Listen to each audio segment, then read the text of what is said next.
The following is a special presentation of Tony Kurre Radio.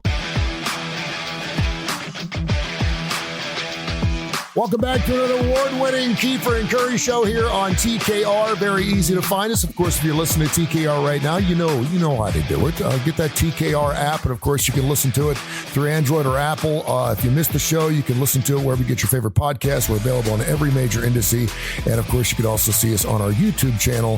He is Kip Keefer. I'm Tony Kurre, and we're recording this show here on a Tuesday on October 10th. Amazing stuff happening yesterday, of course, with Monday Night Football, where my partner was actually at that game. But at the same time, Austin Riley going deep in the eighth inning. The Atlanta Braves even up that series 1-1 against the Philadelphia Phillies, and just an amazing postseason so far in Major League Baseball. So I wanted to talk about postseason in all of sports, some of our favorite postseasons, our favorite postseason, and how we could actually make postseasons even better in our respective sports. Kip, good morning to you, man. How you doing?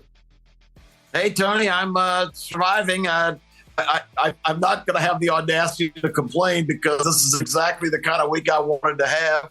It's just one of those rare situations in life where some business arrangements and so many events at the same time. And I've actually had a birthday on Friday coming up. So it's just a dream week here of being busy all the time in the most exciting city in the world. And you mentioned it last night at the Legion Stadium to see the Green Bay Packers. About 50% of the crowd was cheeseheads because this is the schedule comes out and they see their team's going to be in Vegas and it's just must see. They don't care how much it's going to cost them. They are here, and man, was it loud. It was just like the Texas-Oklahoma game on Saturday. The crowd was like 50-50, but the Raiders end up prevailing 17-13. And while we were watching that game, kept an eye on what was happening in Atlanta. Extraordinary things going on. It's why we love sports. Of course, the double play at the end of the game was absolutely amazing. Bryce Harper, of course, being cut off first base. Just an amazing catch, an amazing throw, and a double up there. Just an amazing postseason so far in Major League Baseball. I heard a stat going into last night. Every team that had won 92 games or more were offers in the postseason. So we saw a couple teams get out the schneid there. The Dodgers down 2-0 right now. When it comes to postseason, and I know you're a big Major League Baseball fan, and I know you love the Atlanta Braves, but I was thinking about, the NFL, obviously, the postseason is just incredible at last. It seems like forever. The Super Bowl, obviously, the most watched sport. You got the NHL, which you're really into, the NBA, probably the longest postseason of all of sports. And then, of course, we would be remiss not to mention college sports. March Madness, I think a lot of people would say that's their favorite postseason. And then next season, a 12-team playoff in college football. How good is that going to be? Oh, man, that's so good. The main reason it's so good is because you get away from the system where the nitwits fly to Dallas every week and rate the top 4 teams. And it doesn't need to even be done because they're supposed to watch games and pour over data. But Tony, it's always the teams with the best record. Mm-hmm. So what's the art of that? Last year there were 4 teams, 2 teams that were undefeated and 2 teams that had 1 loss, and there were 6 or 7 other qualified teams with 2. The 2 teams with no losses and 1 loss were the 4 choices. So why does that require deliberation if you're just going to pick the teams with the best record despite strength of schedule and all the other variables?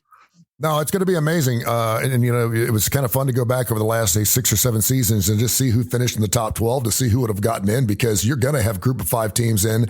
You're going to have Power 5 teams. You're going to have some of those Tulanes of the world that are going to get into Cincinnati's, which is going to be super exciting.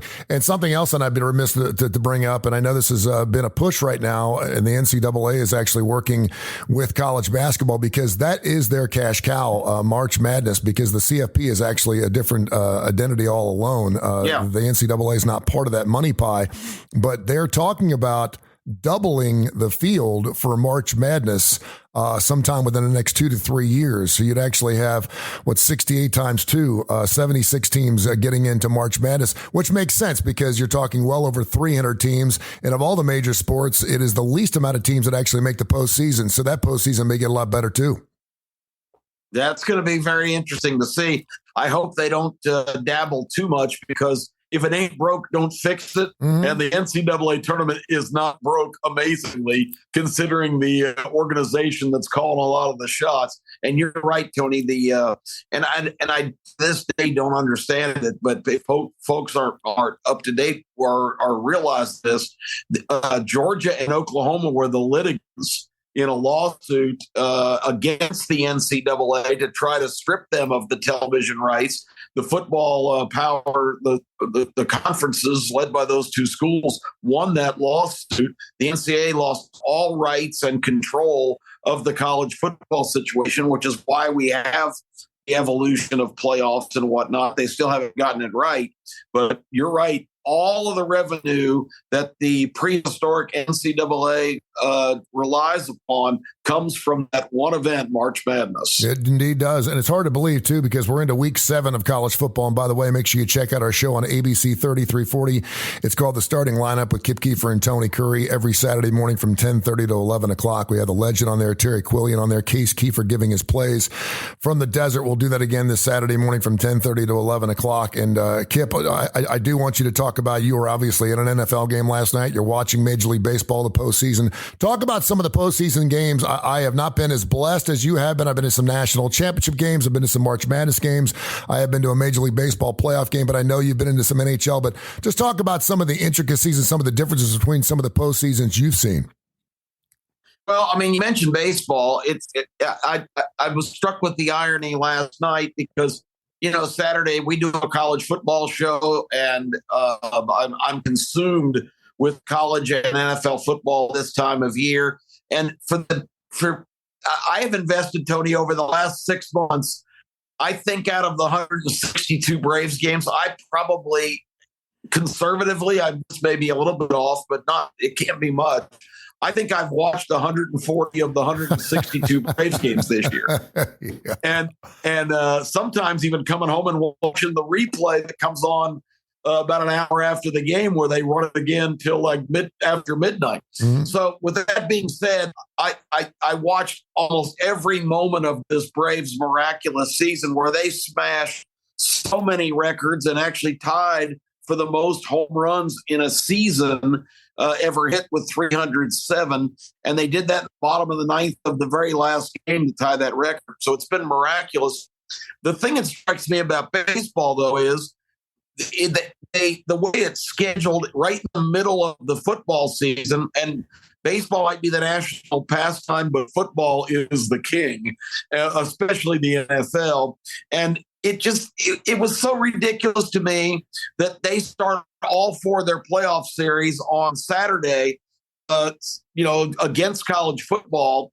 And it's almost ironic. It's like, well, I watched the whole regular season and I'll kind of keep up with what's happening in the playoffs. And a team like the Braves with 104 wins and all these records, Ronald Acuna, the first player ever to steal 70 bases and hit 40 home runs. But it was all like an afterthought because last night we got the immediate report that the Phillies were up 3-0, and the folks I was with, we all kind of shrugged and said, well, that's going to be it for baseball season. After 162 games and record-breaking performances for the second straight year, the Braves could have been out, in the first half week of the playoffs. And it's very bizarre. So I don't really care for that baseball. I know they don't want to drag it out till Thanksgiving, but a 3 out of 5 series for the division series seems a little bit silly. I know the NHL and the NBA had those shorter series at first, and they've gone, no, you got to win. You got to win 4 games to advance, and that's how baseball has to figure out a way to do that because it's ridiculous. You have a dream season, and then last year, the Braves and Dodgers by far had the best records, and they were both bounced in the very first round. The way that's set up. So that being said, all the other postseasons are great. I tend to like football again in playoff formats because football is the one, and basketball to a lesser extent, but football is the one where it's not just the players making great plays and performances. It's strategies. It's how coaches devise game plans to match up with opponents. in baseball, you go out and you play, you bat and you're in the box and you're the guy. And there's a lot of strategy in baseball as well, of course. Bryce Harper was trying to use some strategy last night. I think he was positive with that ball. He's such a savvy base runner. I'm sure he was positive that ball was either going to clear the wall or hit the wall. Yeah. And so he was running hard because he was hell bent to score if that ball hit the wall and it was going to be a double. He wasn't going to wait around. And his aggressiveness ended up costing him. Here comes Michael Harris. Tony's 22 years old. This kid is just a beast. Amazing. I mean, that was an amazing play. And if you watch the play, Harris's throw to the cutoff man, Ozzie Albies, was over his head. And Orlando Arcia, the shortstop, even failed to field it. But somehow Austin Riley, who had just hit the home run in the eighth, had gotten in position by hustling to back up the play. And he just scooped the ball up in a millisecond and made a powerful throw to just nip Harper at first. Just an amazing play. It's almost like Derek Jeter-esque. Riley's finishing that game, put him on the map in baseball postseason lore. So there's probably more drama in baseball, but I do like the strategy in the NBA and the NFL. They're all great. And let me just add one, because I've been babbling for a while here. Tonight, Clayton and I will be in T-Mobile Arena as the Vegas Golden Knights raise the Stanley Cup banner. Yes. Which, talking about it also compelling. Hockey's such a grind. That playoffs goes on for months too, and we witnessed a lot of those wins and a lot of those great moments. So I've got postseason fever here for sure. So this is a great topic. You bring up a great point. When you talk about the best of 7 series, because when you're playing 162 games like you do in Major League Baseball, my Cincinnati Reds just came up, I think, 2 games short from making the playoffs. And again, once you make the playoffs, you never know what's going to happen.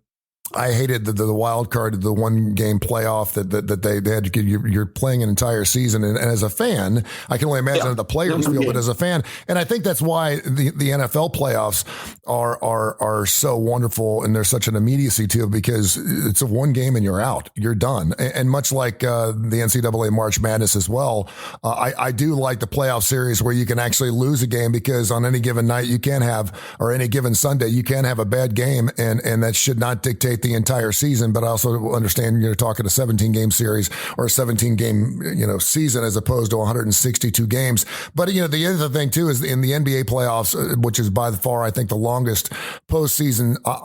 I love that as well. I mean, there's not a postseason I don't absolutely love. And like you said, when you're watching games on Saturday in the NFL and you're also getting college football, it really is the best of both worlds. It's chocolate cake on top of chocolate cake. It's one of those situations where it's almost too much of a good thing, but it's not. It's just fantastic to watch. It really is. Absolutely. I like the old line. If the NBA was in charge of World War II, the Germans and Japanese would still be mathematically alive. There's no doubt. The only thing about the NBA, and it's of all the playoffs, because I know it's going to last for a long time. It's a month and a half. I know I got plenty of time. I may not watch the first or second game of a particular series. You kind of want to see if it gets interesting first. But there are two better words in all of sports than the words Game 7, because at Game 7, it's coming down to it. And if it's in a championship series, it just doesn't get any better. It really doesn't. Yeah. And, so many, you mentioned the NCAA tournament. Baseball has the capacity for a walk-off play like last night where the Braves, Michael Harris, well, first of all, Riley hits the home run that miraculously put them in front. Michael Harris makes the unbelievable catch up against the wall. They actually double up Harper to end the game as a walk-off.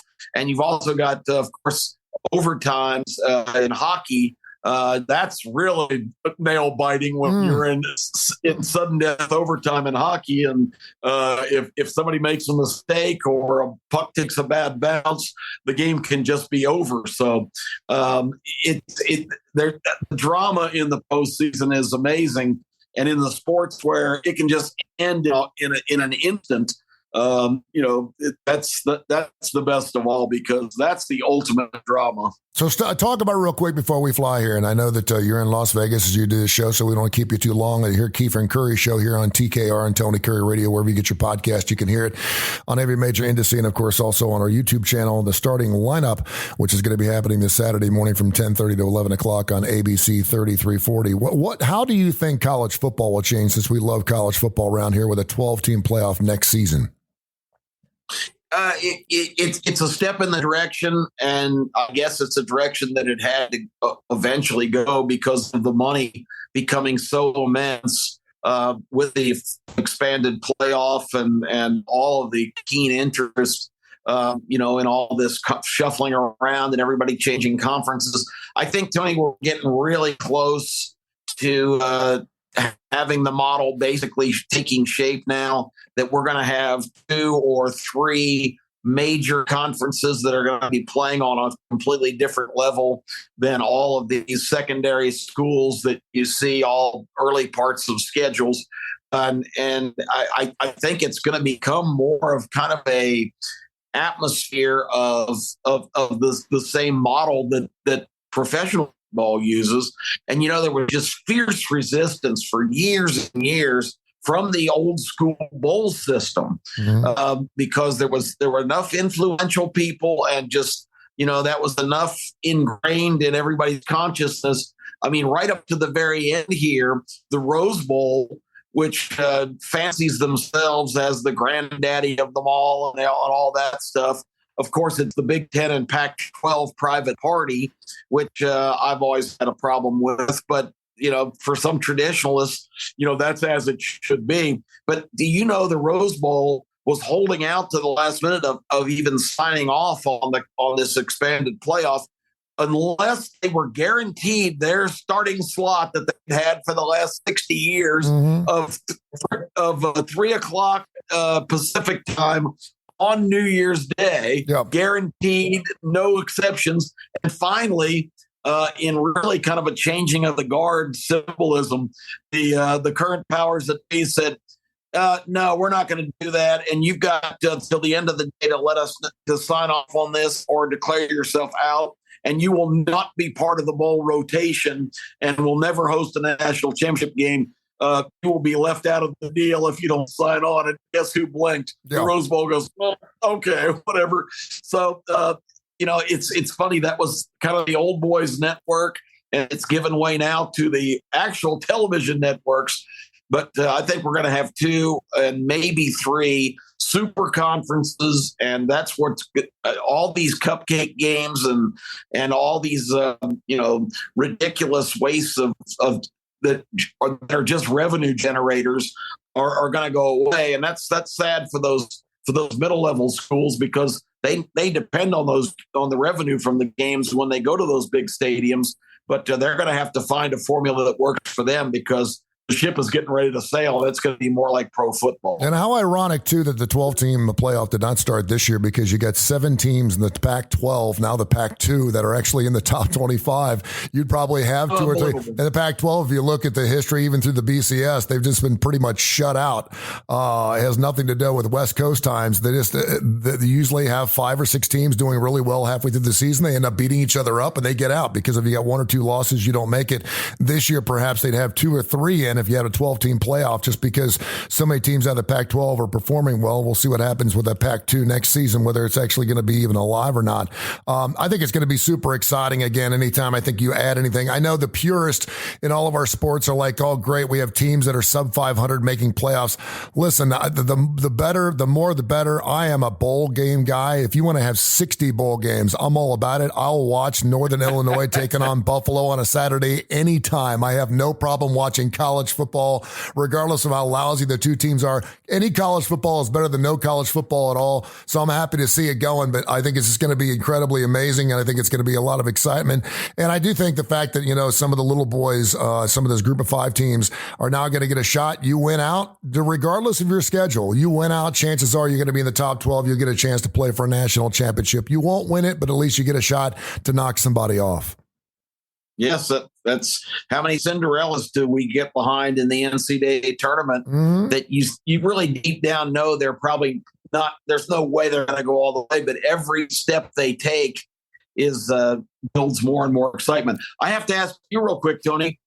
If I say favorite postseason memory ever, what is it for you? I brought it up on this show, and it happened last two years ago when I was up at Tennessee. I went up there for the Titans game this past weekend when the Bengals lost 27-3 a couple weekends ago. It was a horrible game to watch, but watching McPherson hit the game-winning kick to beat the Tennessee Titans, and the only reason it was one of the best games I had seen an NFL play game. I was with my 16-year-old son at the time, and my son's not a big hugger, and he gave me probably the biggest hug I think I've ever gotten from him. It was just that's amazing. A great story. And I know that you've been to a lot of games with your sons, and there's nothing better than going to a great game with your son and actually seeing a victory. It was one of those moments that I'll never forget.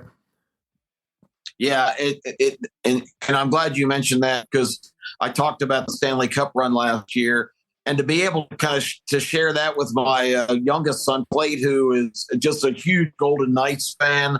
And we got on board right from the beginning. And the games that we didn't attend, we watched intently. And then we just started to decide as they were moving on, we got to start going to some of these games. And we were coming out here anyway. But sharing that, and then I last night wasn't a postseason game.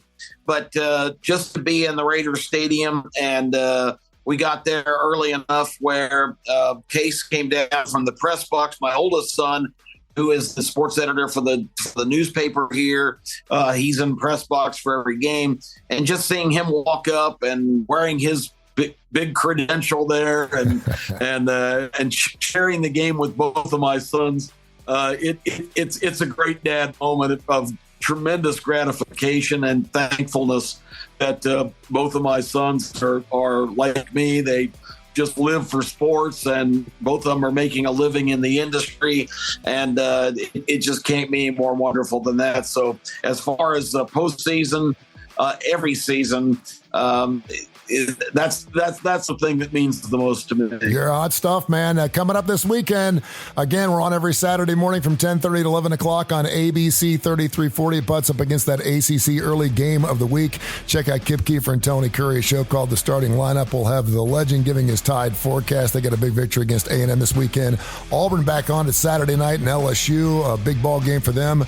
The UAB Blazers got a nice victory against the USF in their Child Harbor game. It's going to be a fantastic weekend of good college football. We'll talk about it coming up again this weekend. This is Keefer and Kurre right here on Tony Kurre Radio. This has been a special presentation of Tony Kurre Radio.